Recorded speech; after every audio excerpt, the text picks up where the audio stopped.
When Sony announced the PS4's $399 price point, $100 lower than the Xbox One, it was to uproarious applause, and they freaking won E3 because, well, in part because of that. There's several other reasons that have been reversed, but that's not what we're talking about today. What we're talking about today is the camera they sacrificed so that they could have that $399 price point. So originally it was going to be packaged with the PlayStation Eye 2, the second version of their little camera. Now this article is saying that the price point came at a cost. That was the cost. Now we're missing out on this PlayStation Eye. But I say this is a double positive, because this is exactly what we wanted out of the Xbox One. We wanted an option that came without the camera, the invasive camera that's watching us all the time. But here, let me play some devil's advocate. Whenever someone says, I'm going to play devil's advocate, that is a precursor to them saying something shitty. So here it goes. The Kinect 2.0 being forced upon us and being, mandatory to play your Xbox, whether you consider it on or paused or off or whatever, it's not popular. We don't like it, but it is good for the Kinect. I mean, having it integrated into the game could add a lot of functionality. I mean, yes, at a cost of privacy, perhaps, likely, but also the developers creating software for this are going to know that it's in there, and they're going to maybe incorporate little extra things. Not necessarily full, motion control, but maybe some point where you can use the voice commands or some sort of movement, just now and then.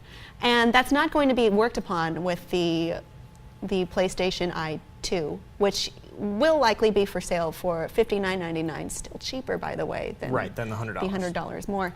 But it's just, software companies are not going to design things for it unless they're it's not going to take that gamble that people are going to go out and buy a PlayStation Eye 2 for their game. Mm-hmm. So they're probably not going to utilize that feature. They're not going to utilize it. They're not going to want to use it unless it's already popular, and it's not going to be popular unless there's stuff for it. So it's kind of a catch-22 there. Well, that's fine. If the Xbox One came without the Kinect, would you buy that one?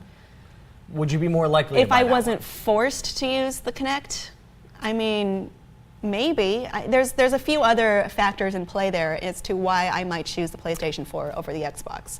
But based on camera alone, sure. I mean, if I'm really loyal to Xbox, I would. I'm not. I'm kind of on the line. Could this just be the illusion of choice then? Like, you can buy the PlayStation 4 for $100 less because it doesn't come with a camera, but pretty much every game is going to need that camera, so you got to go buy the camera. Is that what's going to happen? I don't know. I don't think they're going to actively design camera functionality incorporated in the games because it's not something that everyone has. I don't think that's going to happen. I mean, I feel like it's never really going to get off the ground, kind of like how the original PlayStation Eye never really caught on, I mean, here and there. But there weren't, even at E3, there were only like 2 games that used any kind of camera functionality in the PlayStation 4 demo area. Of the ones demoed, okay. Of the ones demoed, only 2. And I think that was out of 30 or 40. Well, that's probably very a low. Conscious decision since it's not coming with the console. They don't want But you could still, the Kinect, the original Kinect didn't come with the Xbox 360, but they, Xbox really showed it off when it first came out. They dedicated so much floor space to it, and they really tried to get the developers involved in creating uses for it in their games that would make people more inclined to buy it.